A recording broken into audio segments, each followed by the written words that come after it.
सभी नहीं कर। नमस्कार दोस्तों, मैं हूं हरी सिंह राजपूत और आप हैं साइंस गैलेक्सी व हरी सर चैनल पर।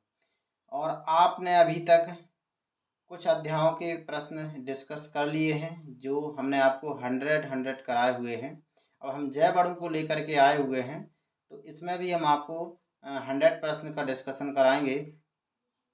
अगर आपने अभी तक साइंस गैलेक्सी व हरी सर चैनल को सब्सक्राइब नहीं किया है तो सब्सक्राइब कर लीजिए। अगर पहले से कर लिया है तो बहुत बहुत धन्यवाद। और आप जब भी वीडियो देखते हैं तो उसको लाइक करना और कमेंट करना बिल्कुल ना भूलिए, क्योंकि इससे क्या है, हमें ये पता चलता है कि आगे वीडियो किस तरह से बनाना है और क्या आपका सही दिशा में काम हो रहा है कि नहीं हो रहा है।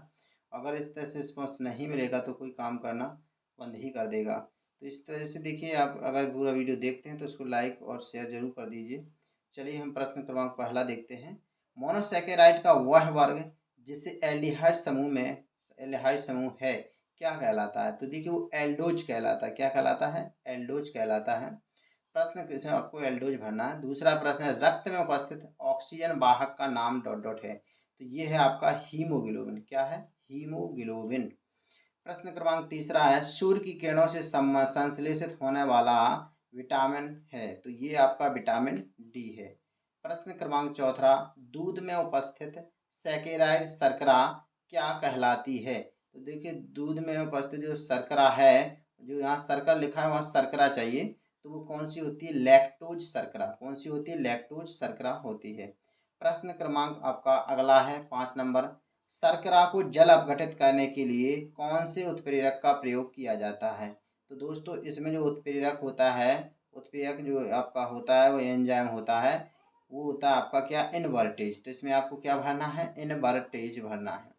प्रश्न क्रमांक 6 है, रसायनों की सहायता से विभिन्न रोगों के उपचार का विज्ञान डॉट डॉट कहलाता है। तो ये क्या कहलाता है? आपका रसोपचार। क्या भरना है आपको इसमें? रसोपचार। रसोपचार भर दें आप। प्रश्न क्रमांक 7 है, कैल्सीफेरॉल किस विटामिन का रासायनिक नाम है? तो दोस्तों आपको ये पता ही होगा कि विटामिन ये कौन सा है? डी नंबर का है, विटामिन डी होगा। प्रश्न क्रमांक 8 है, विटामिन सी का रासायनिक नाम क्या है? तो ये भी दोस्तों आपको पता होना चाहिए, एस्कॉर्बिक अम्ल है।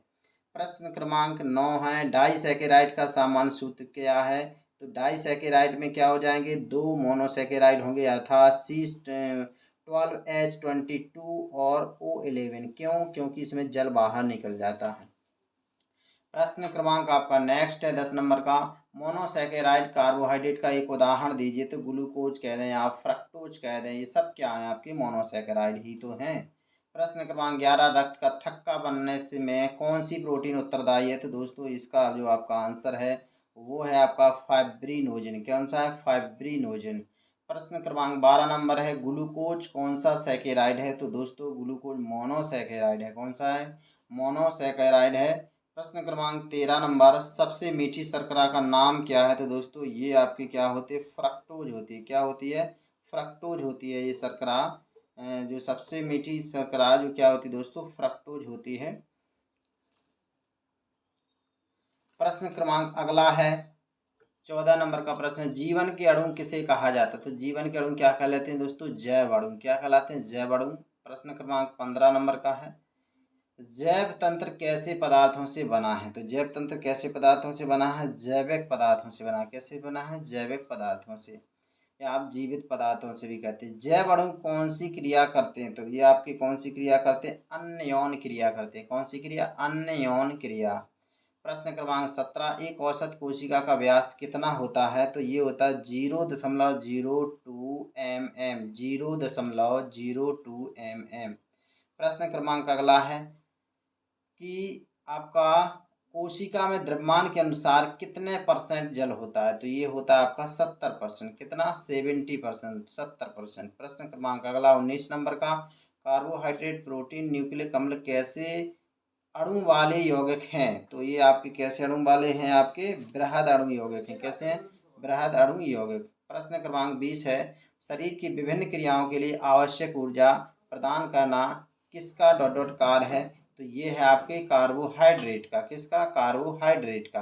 प्रश्न क्रमांक 21, जीवित प्राणियों में पाए जाने वाले वसा तेलों तथा मोम जैसे पदार्थों को क्या कहते हैं? तो ये कहलाते हैं लिपिड। क्या भरना आपको इसमें? लिपिड। प्रश्न क्रमांक 22 है, ऊर्जा के भंडार के रूप में कार्य करते हैं, तो कौन करते हैं ऊर्जा के भंडार के रूप में? वसा। तो 22 नंबर में आपको क्या भरना है? वसा। प्रश्न क्रमांक 23 है, ग्लूकोज का सामान्य सूत्र डॉट डॉट लिखिए। तो इस ग्लूकोज का सामान्य सूत्र क्या है? C6H12 और O6 होता है। प्रश्न क्रमांक अगला 24 नंबर, फ्रक्टोज का आपको सूत्र बताना। तो फ्रक्टोज का भी यही होता है, C6H12O6 होता है। गन्ने की शर्करा का सामान्य सूत्र लिखिए। तो ये आपका गन्ने की शर्करा का भी सामान्य सूत्र क्या है? C12H22 और C12H22O11, मतलब C12H22 और O11 आपका किसका? शर्करा का है। प्रश्न क्रमांक 26, स्टार्च का सामान्य सूत्र लिखिए। तो स्टार्च का क्या होता है? C6H10O5 का होल N।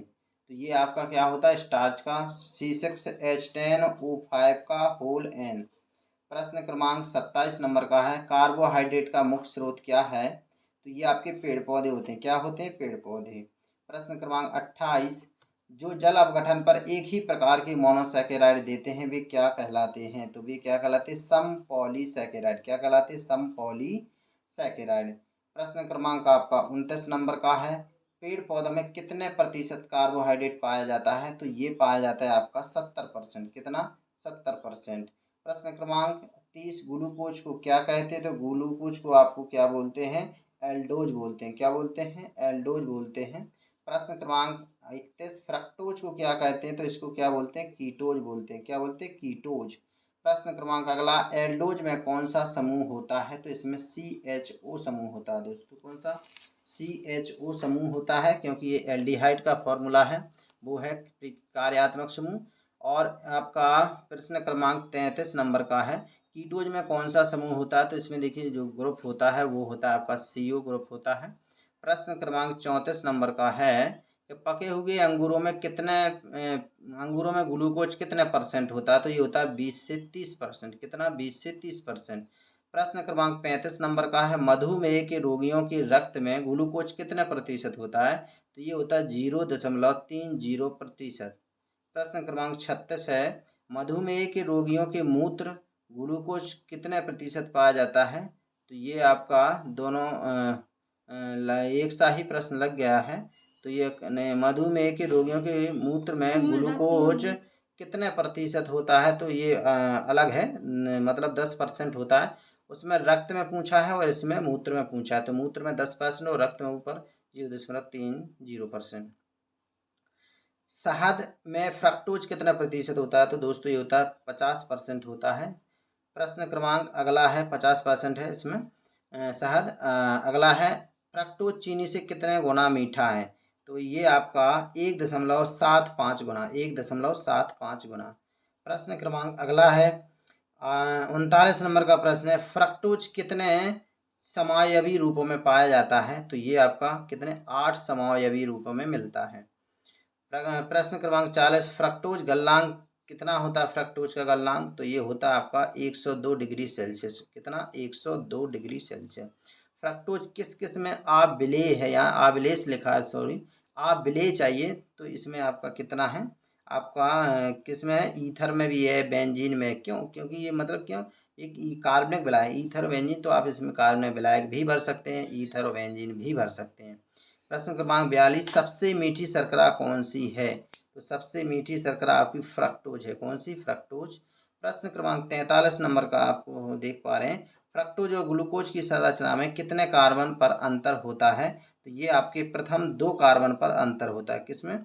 प्रथम 2 कार्बन पर अंतर होता है। प्रश्न क्रमांक अगला है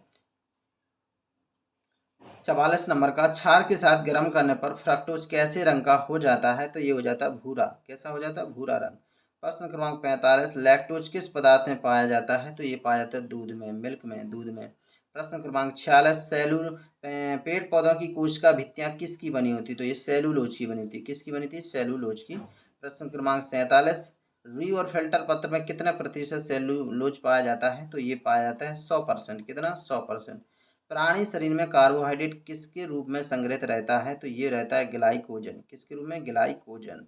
प्रश्न क्रमांक 49 है, प्रोटीन शरीर में कार्बोहाइड्रेट किसके रूप में संग्रहित है? तो प्राणी शरीर में कार्बोहाइड्रेट किसके रूप में संग्रहित रहता है? तो ये आपको बता दिया था, ग्लाइकोजन। प्रश्न क्रमांक 49, प्रोटीन से अब तक कितने अल्फा अमीनो अम्ल प्राप्त हो चुके हैं?